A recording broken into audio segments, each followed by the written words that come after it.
What's up, everyone, and welcome to the Corporate Bartender. Today, we're talking about the nuts and bolts of being a new leader.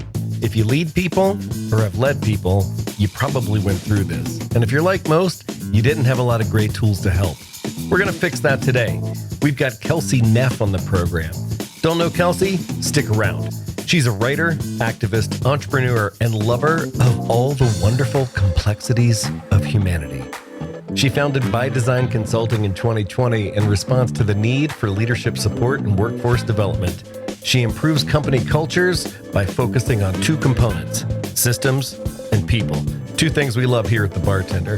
This was a killer conversation, and I think you're going to dig it. So buckle up, TCBers, grab your favorite cocktail, and let's get right on into it with Kelsey Neff on today's TCB.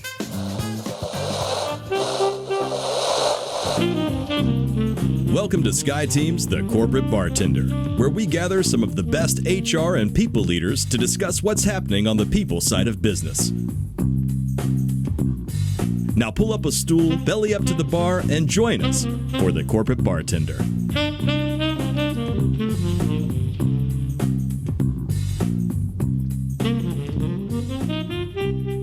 Welcome, everybody. It's Wednesday. You know what that means. It's your favorite day and mine. It is Corporate Bartender Day. It is the 2nd of April, 2025, one day past April Fool's Day, and one day closer to pumpkin spice time, right, Ruby? One day closer. Ruby used to hate it when I said that on January 2nd or 3rd or whatever day it was, and here we are. Q1 is complete. I can't believe that.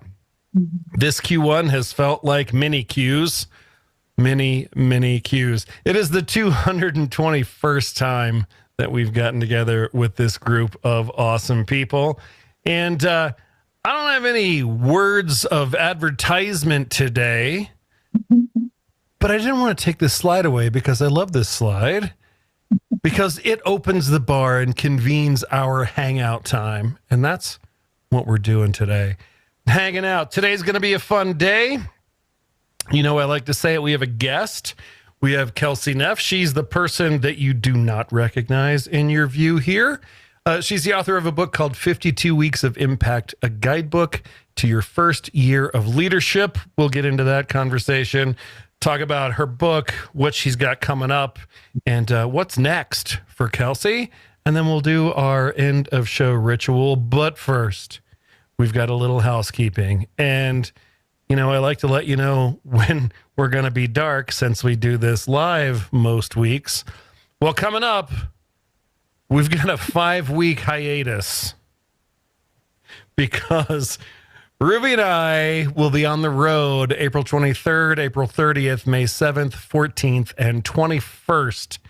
We will be back. Good Lord. Yeah. We'll be back on May 28th. So, travel gods are bananas here.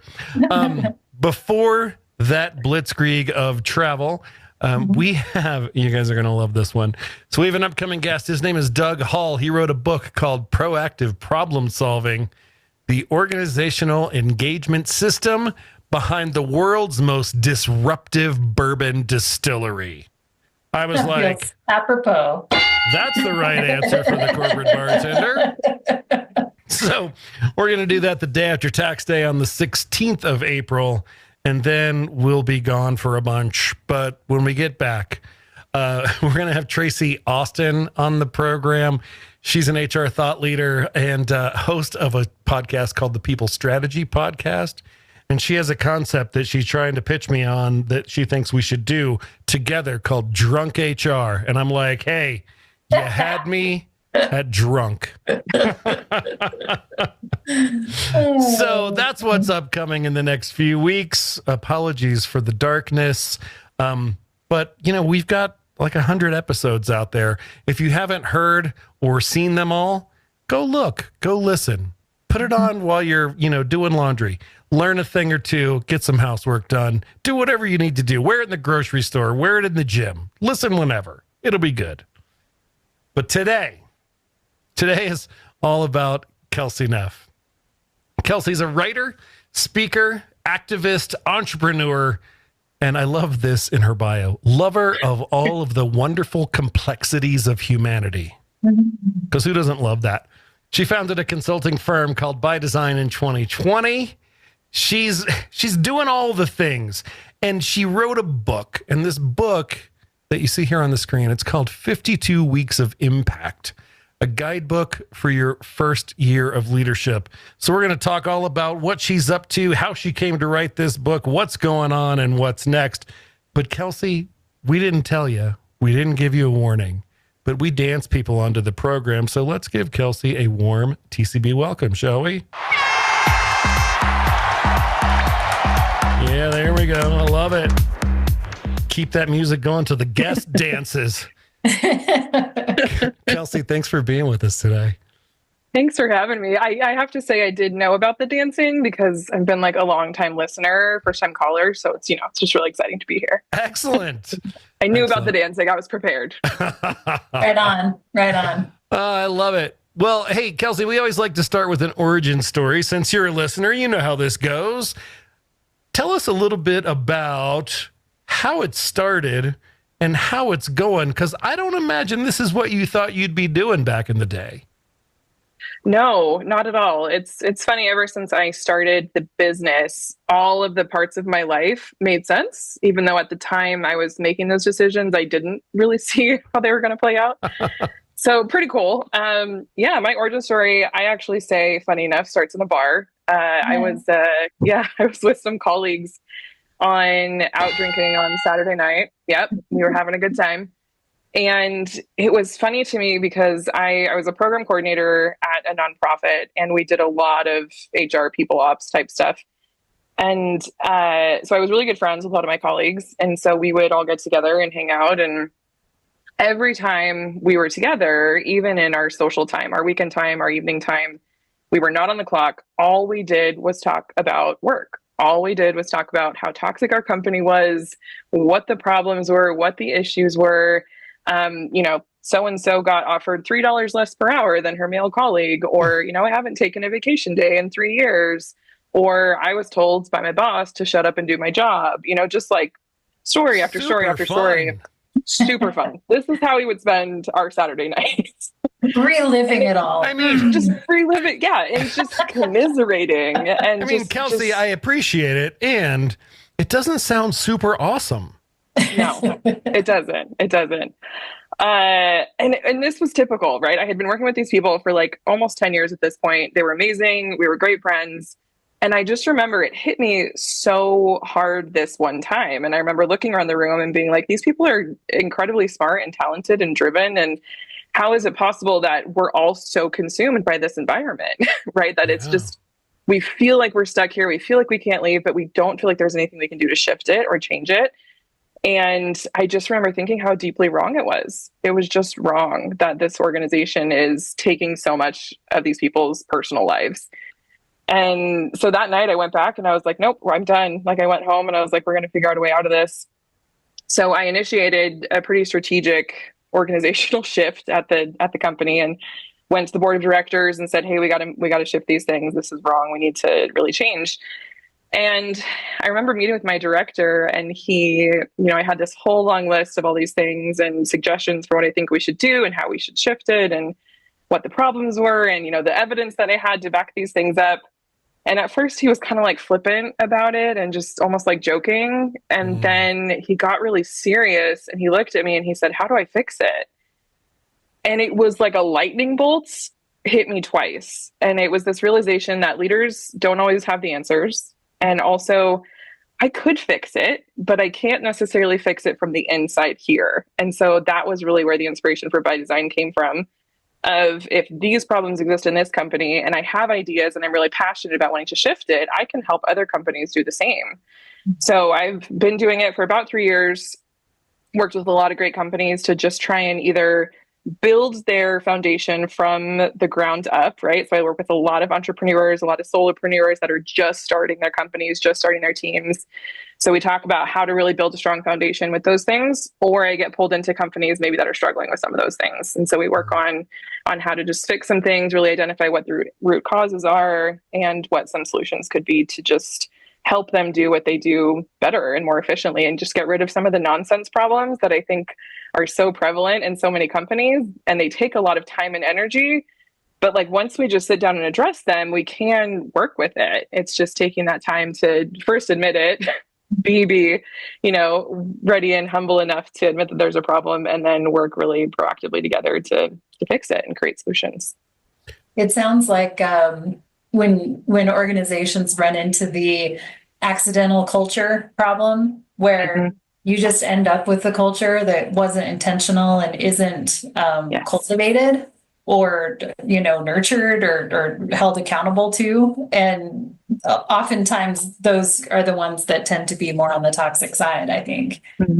Yeah, I always say that to my clients. I say your culture is exactly how it should be, and it was created through either intention or a lack of attention.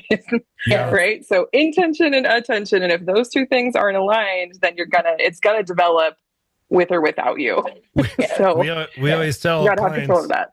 We always tell clients, you have to intentionally build the culture you want, or you will get the culture you deserve. Oh, yes. Yeah. So I want to poke at something that you said, because it caught my attention. You're talking about sitting there discussing all of your workplace toxicity on Saturday nights in the bar with your friend, and then you said, I worked for a nonprofit. So I'm assuming nonprofit, doing good stuff in the world, right? So mission-driven cultures. Ruby and I have worked with a lot of mission-driven cultures, and we've observed some stuff, and I just want to test this with you to see if this resonates with you and your client groups, and just kind of your experience in general. People that work in mission-driven organizations love being attached to the identity of said organization because of the good work that it does. So they have an inflated pain threshold. They put up with more bullshit than people that work for companies they aren't connected to or don't care about. I remember we were working with an educational publisher, and it was a software development team, it was an ed tech division. And I was talking to the person, and they were on a team, and it was miserable. Boss was toxic, team was toxic. And I asked him, I said, why do you stay here? And he said, and this is what anybody would say if you asked what this company did. They said, we help kids get better, right? And he said, look, I could go, this was in New York. He said, I could go downtown to the financial district and get a job at a big financial making 30% more money, but I'd just be helping rich white people get richer. And I don't want to do that. And I'm like, okay. So basically what he said was, my commitment to the cause and the benefits that I get from having this connected to my identity makes this worth it. Because we're having this conversation about you sort of things that you won't put up with, right? And he listed off 3 or 4 things that he would put up with, or he would not put up with, and they're happening. And I said, but you are. So, these aren't non-negotiables. They're clearly negotiables because you're here. Yeah. Do you find that in those nonprofits and mission-driven companies, there is this A, sort of higher pain threshold, and B, do they tend to be more toxic than not because of that? 100% to both. Wow. Yeah. I thought about that, but I was like, I don't know if that's true. You live it. So talk to us about 100%. that.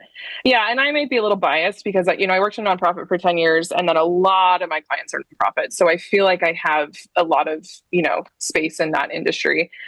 I think part of the problem with the first one is, yes, they do have a higher pain tolerance. And for the organization that I worked with, it was a community organizing organization. We also worked in education. So we worked in really low income schools. And so what I found was 2 things. One, people 100% go into that work because they're passionate about it, right? They want to be that person that they needed as a kid. They want to be a good example in the lives of these kids. They want to help families. They want to help these communities. They go into it with the purest of intentions. And that gets really manipulated by bad bosses, right? Well, you're not here for the money. Okay. But like the kids need you. Can you move your vacation to another time? AKA never. Like the kids need you. They need consistency. They need this. They need that. We do this for the community. We do it because we're ending poverty. So all of your needs, all of your requests. Right. Exactly. Yeah. You're not allowed to be, taken care of or paid a livable wage because the people we work with aren't. So yeah. So it gets really manipulated. And then you almost feel like you're a bad person if you request basic needs for yourself, because we every day work in these communities where we see how hard people have it. And, and other people that are coming to the organization don't have what you have. Why would you need another $1, $2, $3 more added to your salary or your hourly wage? So it very much gets manipulated by poor leadership. And I think poor leadership is protected in nonprofits because there's a lot of ways once you're in the industry to figure out how to stay in control and in power. And I think there's a lot of very emotionally immature people that are in leadership in nonprofits. Not everyone. There are some amazing leaders in the nonprofit world. But I think that it can be kind of a haven for bad leadership because there's not a lot of checks and balances on leadership in the nonprofit industries, and all funders want to see, all people that are giving them money want to see is, do you meet the objectives, right? Yeah. Did you say what you were going to do? They don't actually really care about your organizational culture. If they're not hearing about it, then they're just like, oh, look at everything they're doing. It's great. It's beautiful. So it's really, really easy, I think, for people to get manipulated into those jobs and to stay in the jobs way longer than they should. And the other thing that I found is that people generally in the nonprofit world, they get recruited into them at a really young age. So a lot of our people that were coming in were like their very first job. Yeah. So they were 18. And oftentimes they came from the schools that we worked with. So they were super easy to get socialized into this really toxic environment and not know any better and not understand like really what their rights are and what they should be asking for and advocating for. So It's just there's a lot there, but it's so wrong too, because the people who go into that work are some of the most pure intentioned, pure hearted, like really people that just want to make an impact and do good, but they should be able to pay their bills while doing that. Like those two things shouldn't be mutually exclusive. Right. What happens to the pure intentions of the hearts and the minds of the leaders who turn into did they get into it because they knew that they could control and manipulate, or did they turn into that because they grew up in a system where they saw that as the example and I guess this is how it works? Like that, it's kind of an interesting dynamic of somebody who wants to lead a nonprofit but is willing to sacrifice the well-being of their employees. Yeah, it's a really interesting dynamic. And I think because the nonprofit world is very much, there's this mentality of like the ends justify the means. Yeah. So if we are doing good things for kids in schools, if we're helping end poverty, if we're doing, a community garden, if we're helping animals, there's this idea that like, if the mission is getting met, it doesn't really matter how we're doing it. It doesn't matter how people are being treated or like the methods we're taking to get there. Mm-hmm. And I also just think there's just in the nonprofit world, it's like, the needs never end. The work never ends. Yeah. Right. And there's so no season to poverty. Yeah, there's no season of poverty. Oh, it's the light season. Yeah, only 42% of our community is hungry versus, the 58% that it was last term. Yeah. So, and so I think it's just capacity too, and it's burnout. And I think you do get callous over time as a leader of okay, I hear that you're struggling to pay your rent this month as my employee, but over there's literally people dying that we're helping to work with, so there's just this like bias that comes with issues and compassion, I think. And I think people do get really callous, especially if you've been in it for a really long time. Yeah. Fascinating. So you started by design. You thought, okay, I have ideas. I can shape things like this. Can't do it from the inside. So I'm going to start helping people. You did that. You ended up writing a book that you didn't intend to write. Yeah. So this book, 52 Weeks of Impact, a guidebook to your first year of leadership. How did you get there from helping nonprofits cultures improve to a book for first-time leaders? Yeah. So a lot of what I did at the nonprofit, and my favorite projects that I worked on was a training program for our first year managers, because when I started my management career in that industry and in that company, I got no training. I think it was maybe 3 years into my management career before I got any type of like leadership or management training. After you've been managing people for 3 years. Awesome. Yeah. It was very much a sink or swim environment. It's like, let's just throw them in and see how they do. And so part of my initiative when I took on my management role was like, no, we're going to prepare people better. So I started a training program for our first year managers, and I loved it. I loved working with that demographic of people who are like new into their career and they're excited and they're ready. And I just wanted to help prepare people in the way that I didn't feel like I got that. So I started by design, and like leadership was definitely part of what I wanted to do and what I wanted to work with companies on. And when I started posting, I went pretty heavy on social media. So I was like doing Instagram and TikTok and just trying to, grow and like get the business out there and get my message out there.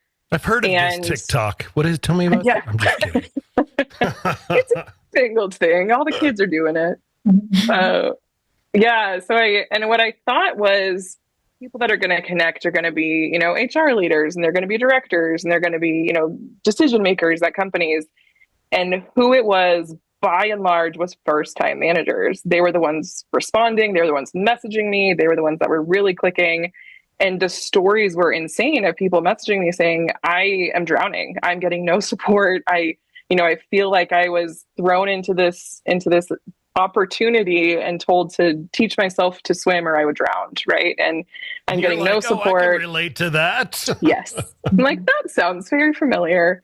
And and I had a video go viral. I think it had like 2 million views on it. And it was something about companies not providing leadership training. And it was such a hot topic of conversation because you had the group that was like, you can't train leaders, like leader, you either have it or you don't. And then you had the group that's like, I'm drowning. And so the conversation was just fascinating to me in the comments.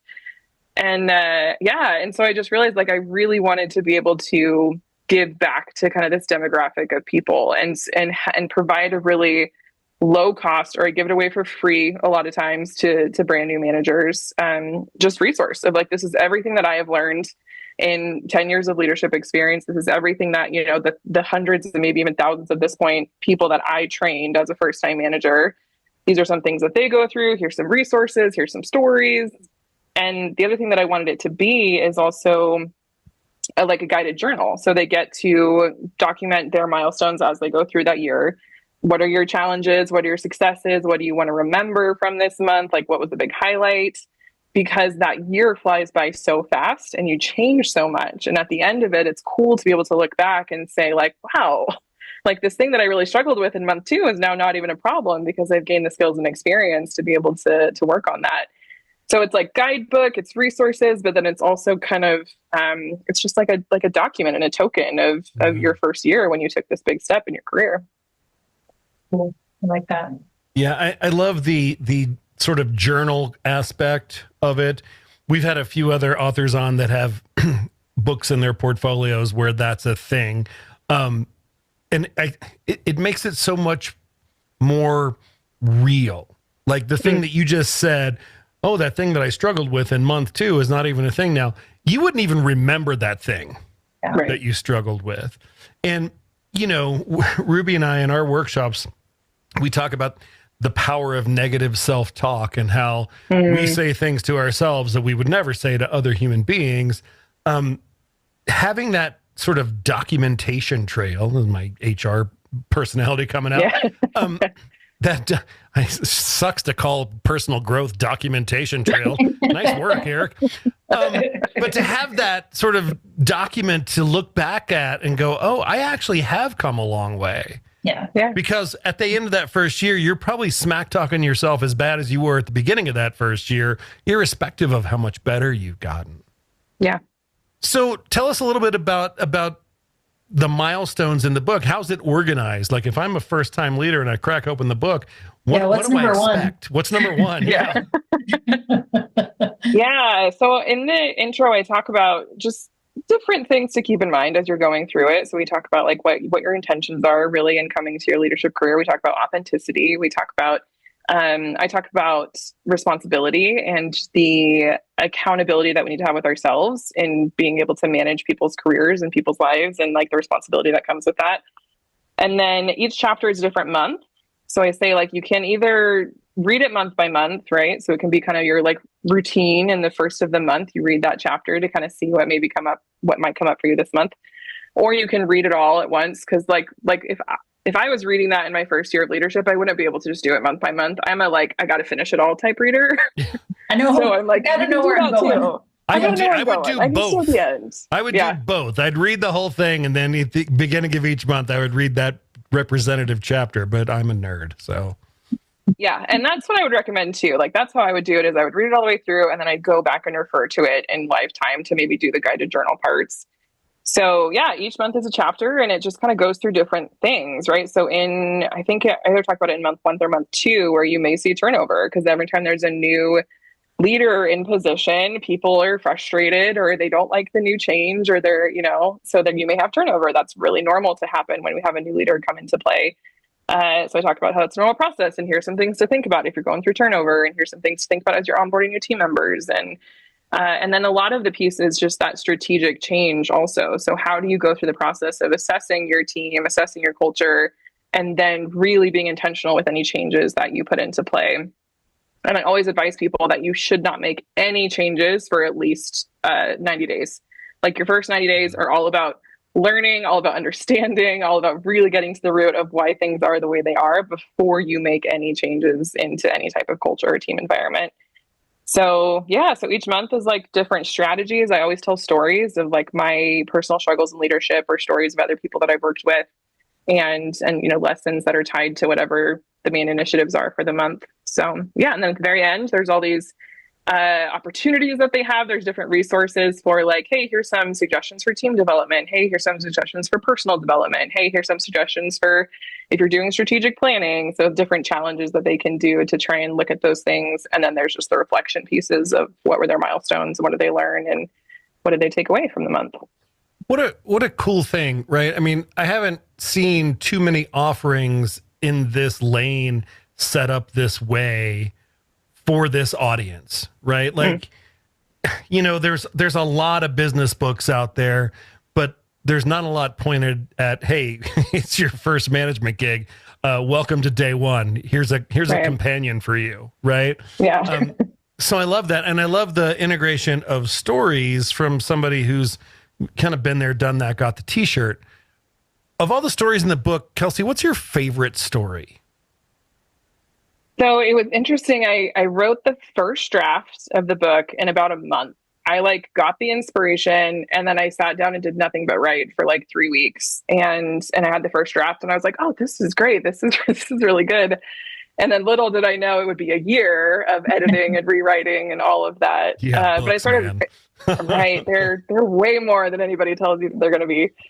But I started working with an editor, and the first piece of feedback that she gave me was, you need stories, because the first draft was all strategies and resources. It was like, here's what you do. Yeah. Here's all the info, and there was none of me in it. Like, she was like, I feel like this came from ChatGPT, because there's no personal touch to this story at all.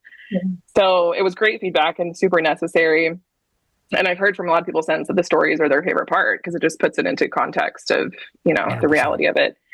But it was interesting in the very last chapter, I talk about failure, like what you do when you really fail as a leader. And so I talk about the biggest failure that I had in my management career.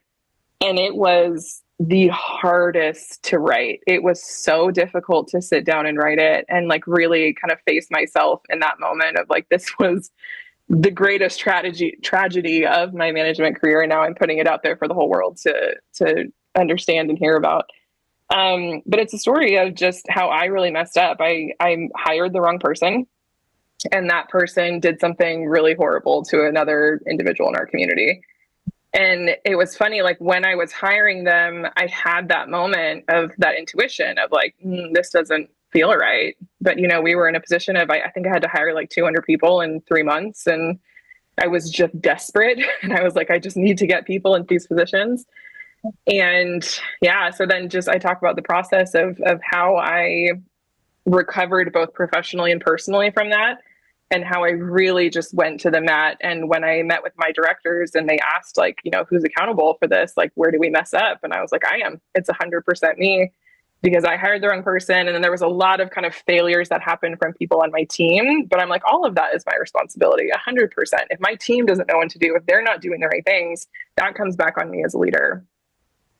So I told the story, and I had to kind of talk about it in veiled ways, as we do Right. Yeah. in HR. But talking about just like when you fail professionally, there's two sides of the coin. It is recovering professionally and trying to be like, okay, let's fix these things. Let's put out the fires. Let's fix that. And, look at that system and pull in that person and make sure that person's okay. And maybe we're letting that person go. And you do all the things. And then once that's all done, all of the personal emotion kicks in of just like, I did this, I messed up. And what was it in me that allowed this to happen? And for me, it was like, I was burned out and I was over capacity, and I wasn't communicating, and I wasn't doing my job at full efficiency.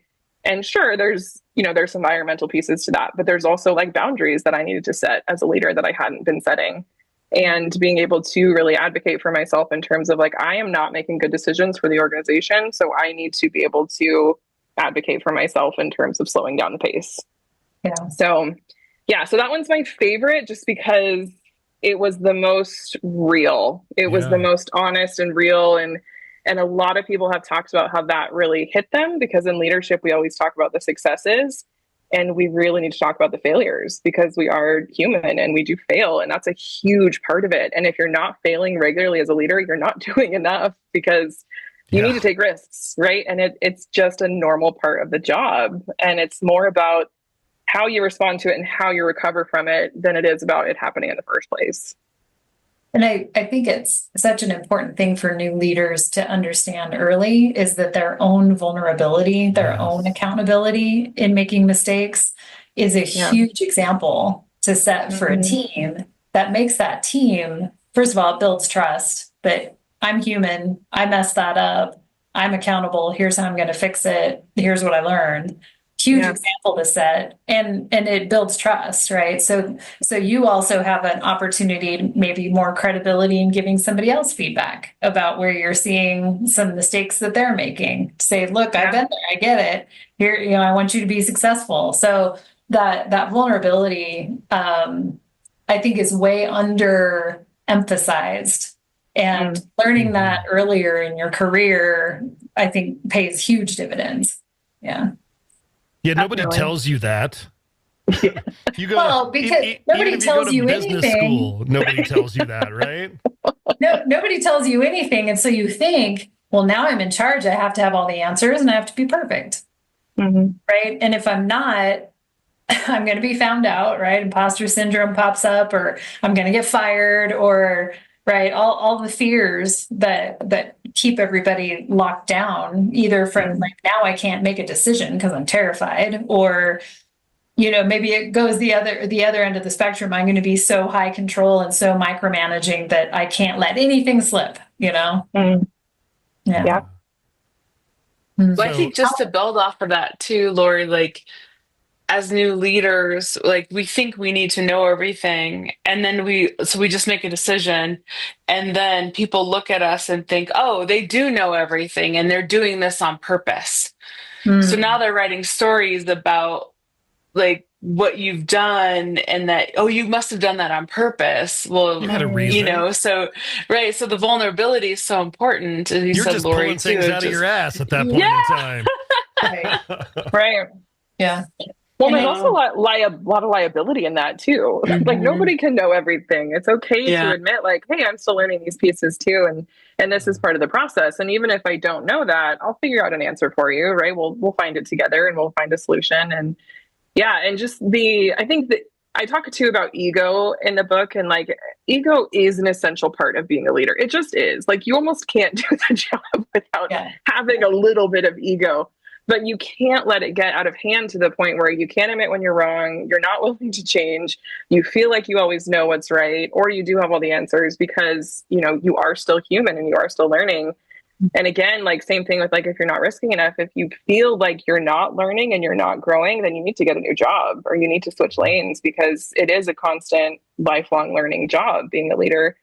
And so if you're not constantly challenging yourself, like it's a very demanding position to be in, both personally and professionally. And it's not right for everybody. So if you're at that place where it's like, it's just too uncomfortable, then, maybe time for a switch. Yeah.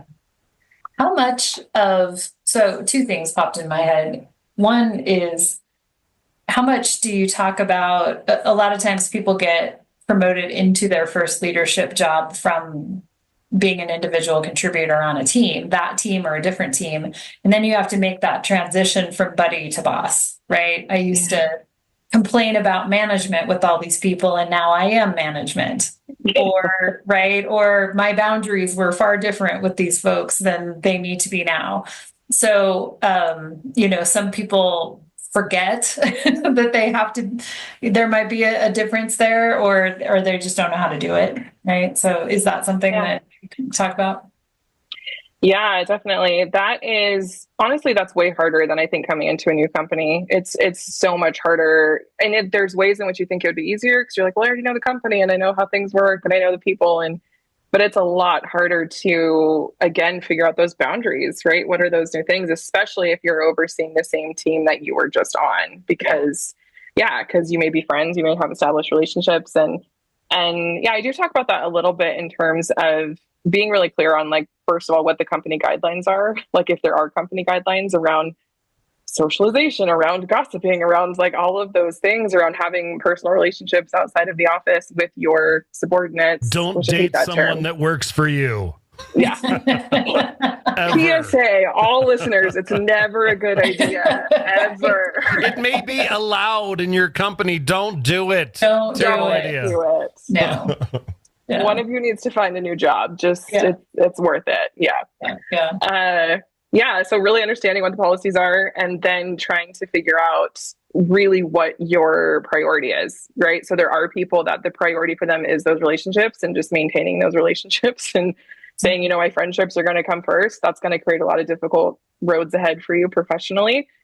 And, or you need to figure out, it's really important to me to grow and advance in this position and in this job. And so I need to establish firmer boundaries around my relationships. And I was in that position in my company as well. And I did, there was a lot of friendships that some of them had to kind of like be put on pause of like, I'm sorry, I can't go out drinking with you guys anymore. And we can't party at your house on the weekends and then show up to a meeting on Monday morning. That's really awkward. Yeah. So sometimes you just have to kind of make those tough calls. And I think communication is really important with that, so that people don't feel slighted, and really understanding, hey, I want to establish just a little bit more professional relationship. This is what that's going to look like moving forward, or what I need. But I still, really value you as a person, and it's nothing personal. It's just because of this new dynamic that we have that we need to make some shifts. Yeah. And I think, because the other thing that popped into my head is all of these kinds of things, the different things that are required are harder for some things and easier for some things just based on your personality type, right? We all talked a lot about our DISC profile. And if you're a, C, conscientiousness, all the details, all the data, all the stuff, and then you move into leadership and you're working with a bunch of people who don't operate like that, and and all those things that can happen, or you're a strong D personality, and then you've got the positional power, and then that emphasizes all of that, or any of those kind of personality types can lend itself to making some aspects easier or making some aspects a lot harder. 100%. Yeah, definitely. And I always say too, for leaders, really understanding, having that deep self-awareness, first of all, about your own personality type and preference and working style, but then also understanding that in my opinion, your job as a leader is to accommodate to your team, right? Your job as a leader is to understand the needs of your team and then change your style so you can be an effective leader for them. And there's people that disagree with that, of the team should acclimatize to you, the team should change to you, should shift to you. But for me, if the ultimate goal is to really help people professionally and to train them and to oversee projects or oversee whatever your job is as a leader, then you should be able to be really accommodating, and you should be able to shift to meet the needs of both the company and the team that you're working with. So that way people do feel like they're getting what they need from you as the leader. Yeah. That's why I think we put so much, whether it's implicit or explicit, there's so much pressure on the middle layer of leadership in the organization. Yeah. Right? Because when you're an individual contributor, you can kind of lean back and wait to see like what's coming down from above and what do they really mean and how are things held accountable, that, but you can kind of lean back and be like, I don't know, I didn't make that decision. And if you're at the executive level, you're making the decisions and handing them down. You're not having to execute on most of that. So this middle layer is trying to satisfy both layers. And you agree or disagree at various points in time, but you got to hold the line. Like, it's a lot. It is a lot. It is. Yeah. Yeah. And it's pressure coming from both sides, and it's understanding. It takes some time, I think, to figure out also how to communicate with both sides when they're in conflict, right? So the top down said, this is what we need to do. And the bottom is like, that's not relevant. That doesn't meet our needs. That's not what are we talking about?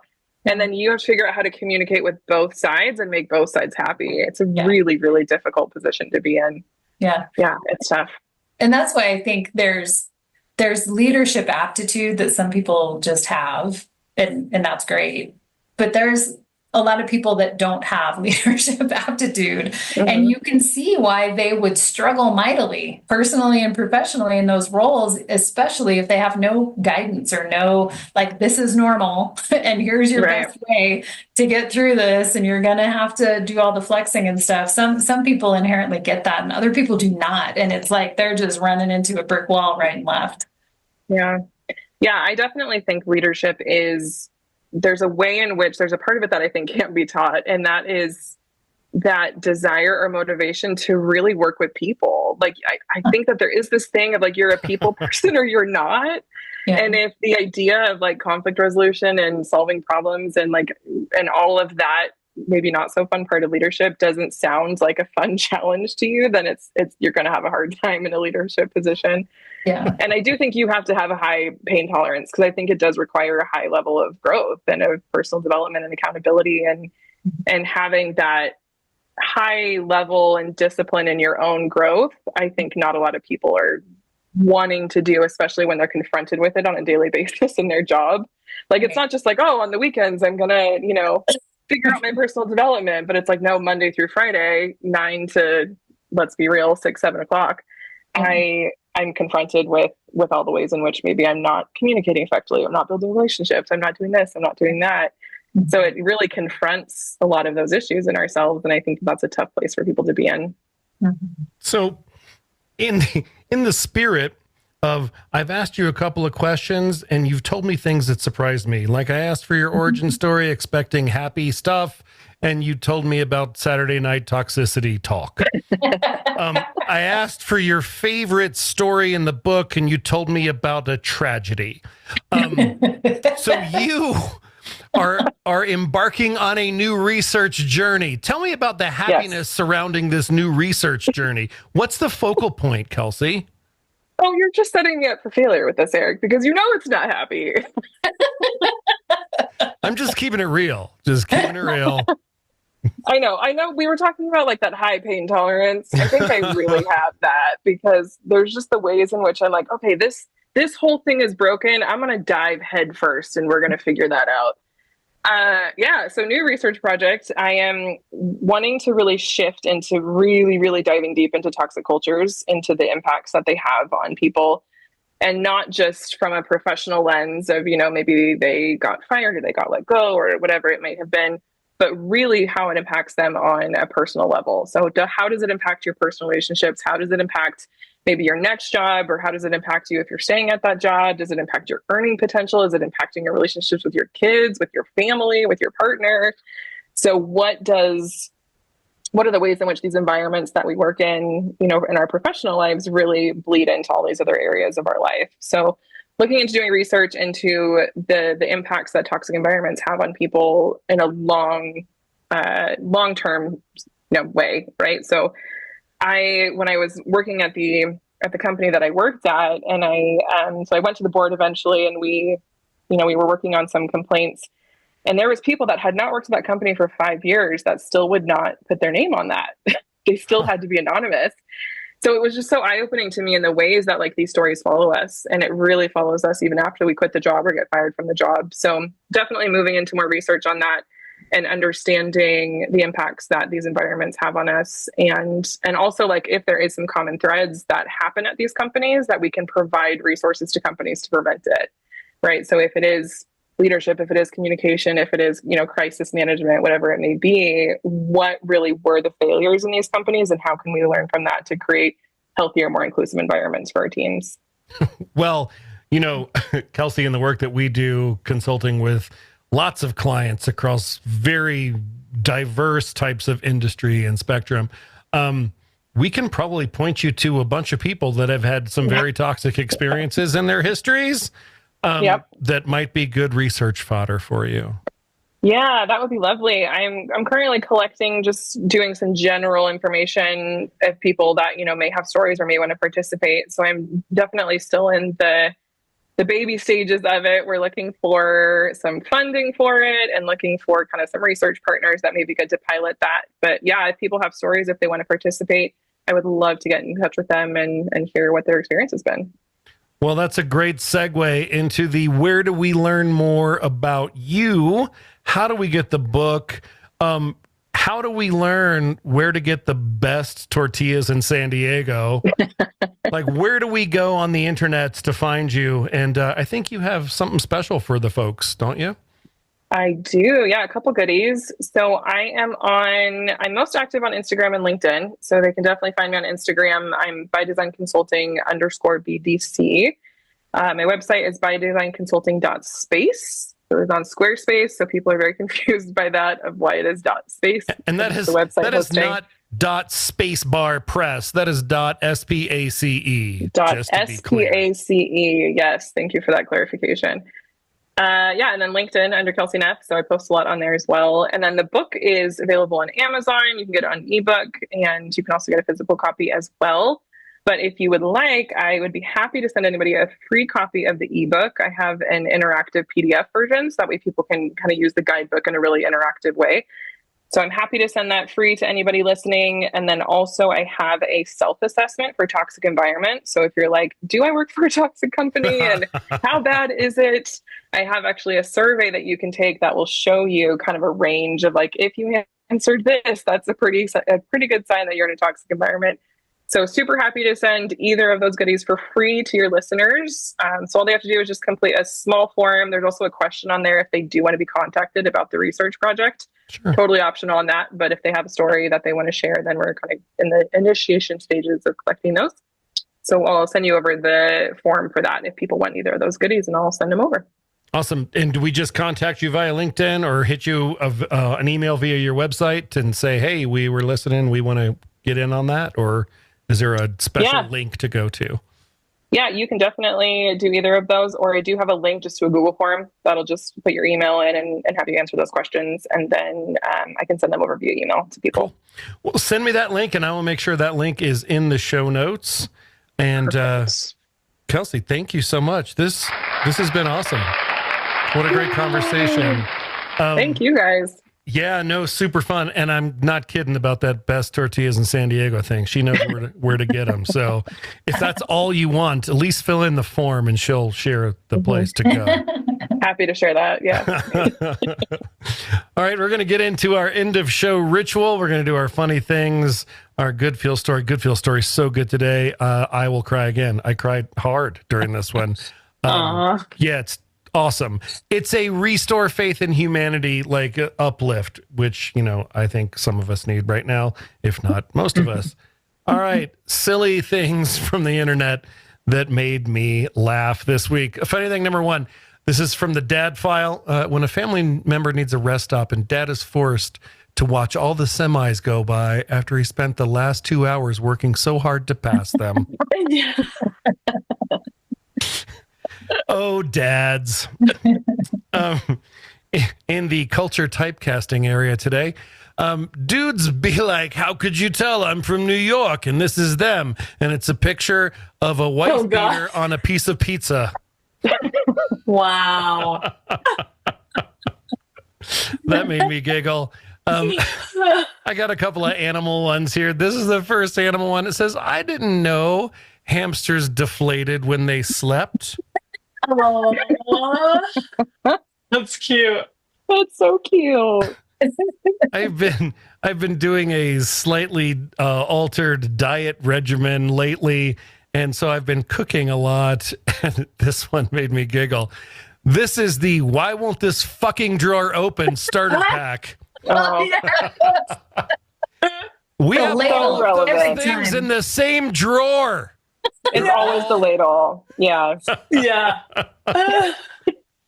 Oh, Lori, you're going to love this one. This is utterly cute here. Wife, I found more receipts from the aquarium in your truck. You've gone there 4 times this week and 3 times last week. Is that where she works? Me.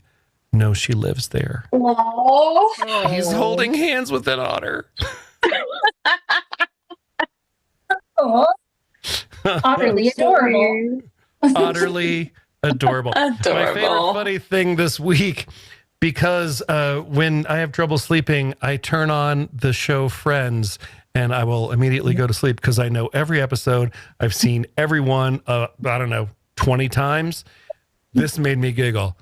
Adults having breakfast at a friend's apartment before heading off to work is the biggest lie television ever told me. Yes.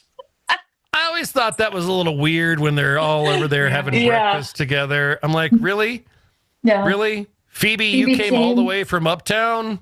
Yeah. That's gonna say. To the village?